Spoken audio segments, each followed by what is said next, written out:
வணக்கம். சாக கற்றுக்கொள். என்னடா அது இப்படி ஒரு தலைப்புன்னு யோசிக்கிறீங்களா? ஆமா, கேக்குறதுக்கு கொஞ்சம் வித்தியாசமா தான் இருக்கும். ஆனா பயப்படாதீங்க, இது மரண பயத்தை பத்தினதில்ல. நம்ம வாழ்க்கையை இன்னும் ஆழமா புரிஞ்சுக்கிறதுக்கான ஒரு தத்துவ பயணம் இது. வாங்க இந்த சிந்தனைக்குள்ள நாம ஒன்னா சேர்ந்து பயணிக்கலாம்.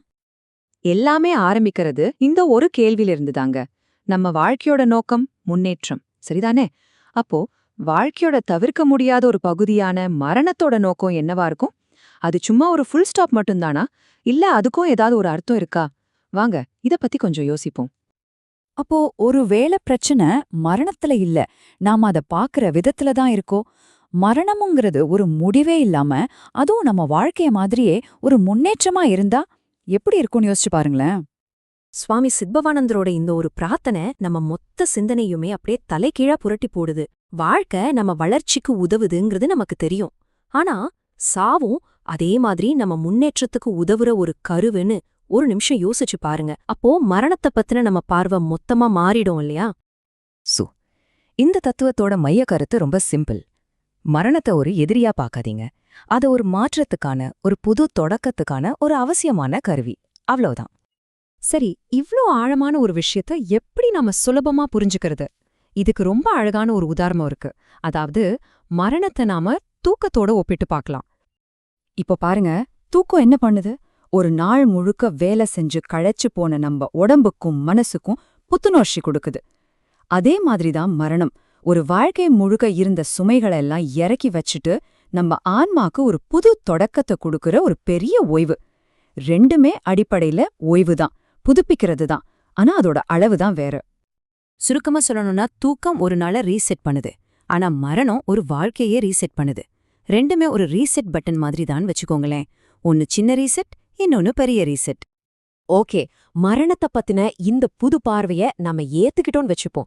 அடுத்ததா ஒரு கேள்வி வரும். இதை எப்படி ஞானம் அடையறதுக்கான ஒரு வழியா மாத்துறது? இதுக்கு ஏதாவது பிராக்டிக்கல் ஸ்டெப்ஸ் இருக்கா? நிச்சயமா இருக்கு. அதுல 2 படிதான். முதல் படி ஒரு மென்டல் எக்ஸசைஸ். அதாவது நாம வாழ்ந்துட்டு இருக்கும்போதே ஒருவேளை நான் இப்போ இறந்துட்டேனா, நான் இல்லாம இந்த உலகம் எப்படி இயங்கும் அப்படின்னு எல்லாத்தையும் ஒரு விதமான பற்று இல்லாம பார்க்கிறது. இப்படி பார்க்க ஆரம்பிச்சாலே நமக்கே தெரியாம ஞானம் அடையறதுக்கான தகுதி நமக்கு வந்துடும். அப்போ வாழும்போதே இறக்குறதுனா என்ன? உடம்பால சாகிறதில்ல, நம்மளோட அகங்காரத்தால, ஈகோவால சாகிறது. இந்த நான், என்னோடதுன்ற பற்றுக்களை விட்டுட்டு வாழ்க்கைய ஒரு ஆடியன்ஸ் மாதிரி, ஒரு சாட்சி மாதிரி நின்னு பாக்குறது. அந்த பார்வை கிடைச்சிட்டா போதும், உண்மையான தெளிவும் ஞானமும் தானா வரும். இந்த தத்துவத்தோட உச்சத்தை பட்டினத்தார் சித்தர் எவ்ளோ அழகா சொல்லியிருக்காருன்னு பாப்போமா? இப்படி ஞானம் கிடைச்ச ஒருத்தரோட வாழ்க்கை எப்படி இருக்கும்? பட்டினத்தாரோட இந்த வார்த்தைகள் ஒரு ஞானியோட குரல் மாதிரியே இருக்கு பாருங்க. உடம்பு ஒரு நாள் அழியப் போகுது, புகழ் ஒரு நாள் மறையப் போகுது. இதுக்காக ஏன் அலையணும்? அவர் தனக்குத்தானே சொல்லிக்கிறாரு. அறிவில்லாத மனசே, செத்துப்போனவங்களுக்கு ஆசையோ பற்றோ ஏதாச்சும் இருக்கா? இல்லல்ல, அவங்கள மாதிரி எந்த பற்றும் இல்லாம திரி. நீங்களே யோசிச்சு பாருங்க, ஒரு இறந்த உடம்புக்கு புகழ், இகழ்ச்சி, ஈகோ, ஆசை இதெல்லாம் இருக்குமா? கண்டிப்பா இருக்காது.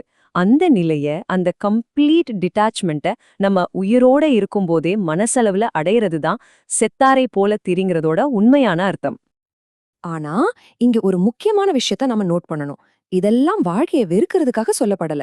அதுக்கு நேர்மாறா தேவையில்லாத பாரங்கள், கவலைகள் இதிலிருந்து நமக்கு முழுமையான விடுதலை கொடுக்கறதுக்காக சொல்லப்படுது. இது ஒரு ஃப்ரீடமான லைஃப் ஸ்டைல். அப்போ கடைசியா நாம ஆரம்பிச்ச அதே கேள்விக்கே வருவோம். சாக கற்றுக்கொள்வதுனா உண்மையில சிறப்பா வாழ கற்றுக்கொள்வதுதானா? மரணத்தோட உண்மையை ஏத்துக்கிட்டா இந்த வாழ்க்கையை இன்னும் சுதந்திரமா முழுமையா வாழ முடியுமா? இத பத்தி நீங்க என்ன நினைக்கிறீங்க?